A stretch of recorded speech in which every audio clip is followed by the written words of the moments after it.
Hello, this is our starting point for our naturally healthy October walk. We're right behind Victory Hall here in this little green space. There's a car park on the other side of Victory Hall where you can park your car if you've come by car, or you could come by bus and get off at the bus stop right here, coming from Exeter or from Columpton. And we're going to go up this way.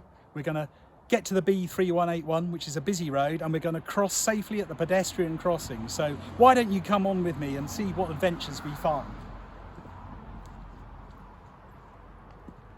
So here we are, just coming up to the road, the B3181, and we're going to just turn to the left here, where you can see ahead of us there's a pedestrian crossing, and that's where we're going to cross this busy road. Over the busy road, we're going to turn to the right now and head towards that sign which says Red Lion Inn. So at this point we're going to turn left off the main road and turn the corner towards the pub, and we're going to pass by the pub and turn left at the pub. So here we are outside the Red Lion Inn, which is a lovely old historic pub dating back to the 17th to 18th century, and we're going to walk past the front of it in this direction towards the church and into the churchyard itself. So come on.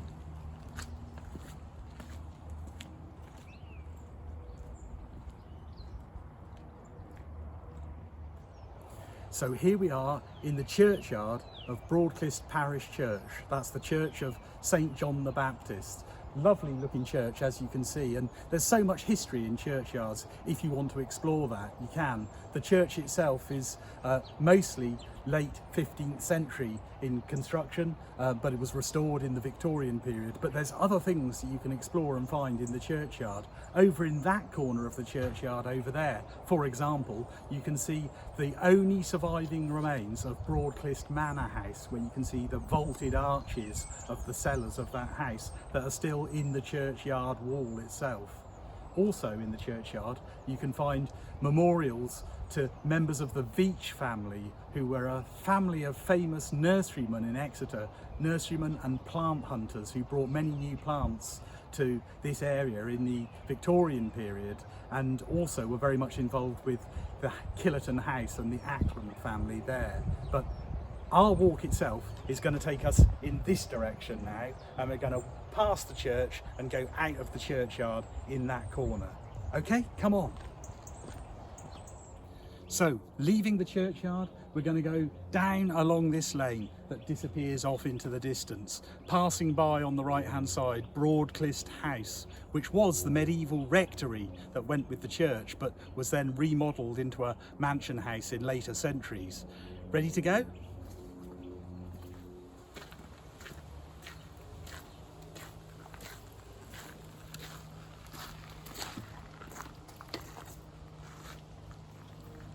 So here we are, look, we've come down the lane from the church and then we come out onto this road here, so be careful because there is traffic, but you can see this beautiful 17th century almshouse there. Almshouses were like the forerunner of modern social housing, provided for by estates or the church for people who couldn't afford their own houses. We're going to go past that, down in this direction, and we're going to go down here and take the first right-hand turn. So come along with me now.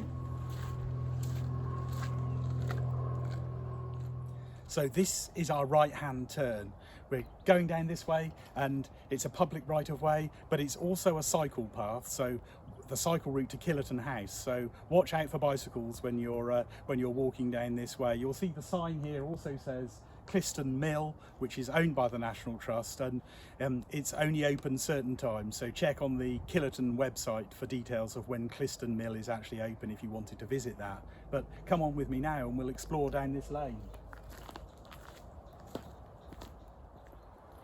Having come down the lane, we're not going to follow the public footpath out across the fields and the floodplain of the River Clyst. Instead, we're going to follow the lane round, bending around to the right in this direction. And along here, you'll see there's some really splendid big trees. And at this time of year, in October, you might, if you're lucky, find some good acorns on the ground, which you can actually take away with you and plant to grow new oak trees. So let's go and see if we can find any. Having come down the lane, our route is now going to take us this way following the cycle path towards Killerton House. But before we go off down that lane, I just want to show you over to your right hand side. There's a marvellous old orchard here, and beyond it there is Cliston Mill, owned by the National Trust, which is a beautiful water mill from the 18th to 19th century, although it's on a site of what perhaps is the site of the medieval water mill that is first documented in the Domesday Book of 1086.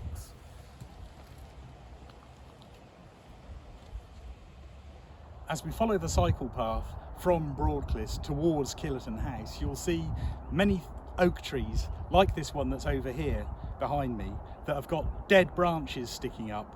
They call that staghorning. They look like the antlers of deer, and although those branches are dead, that's not a bad thing at all, because it's really important habitat for wildlife, for bugs and bats and all kinds of creatures and fungi live on dead wood on trees. So it's really important habitat and doesn't affect the health of the tree at all.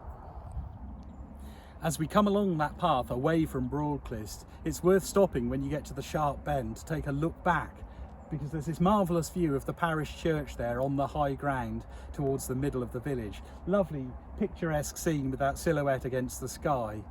And in the field between us and it, if you look, you'll be able to see that there's lots of humps and bumps, and this is the remains of an old water meadow system where water would be directed from the River Clyst into channels in order to propagate a rich crop of grass to feed livestock for the winter, all fallen into disuse now.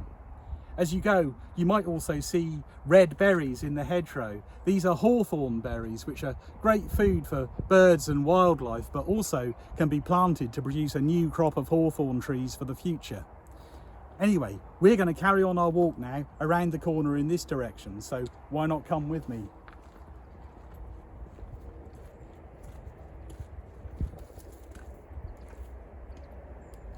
I wanted to stop at this point to show you these two amazing trees up on the hilltop there.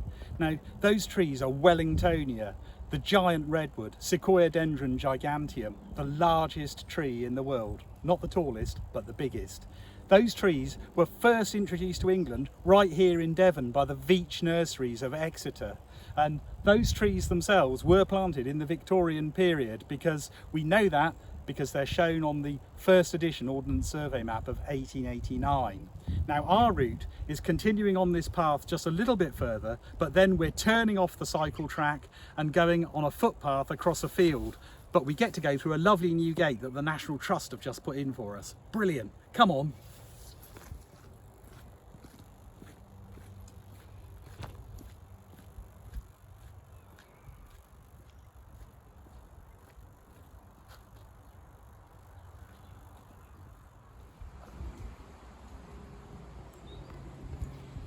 Here we are now, having crossed the water meadow. We're right by one of the tributary arms of the River Clyst here, and you can see on the other side there's this huge poplar tree, a really fine specimen. Poplar trees love to be right by the river, like I always say, with their feet in the water.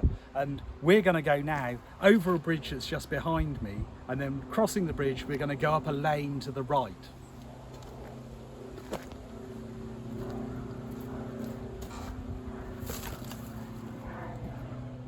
Having come across the bridge, we're into this lovely bit of lane surrounded by thick hazel coppice. It's great habitat for wildlife, and there's great things like, look at this great rotting log here. It might look like it's just untidy and shouldn't have been left there, but this place is wildlife heaven. It's like a bug hotel. That's really important habitat for biodiversity, and it's great that these things are just left here to rot down and provide home and food for so many creatures. Anyway, come with me up the lane.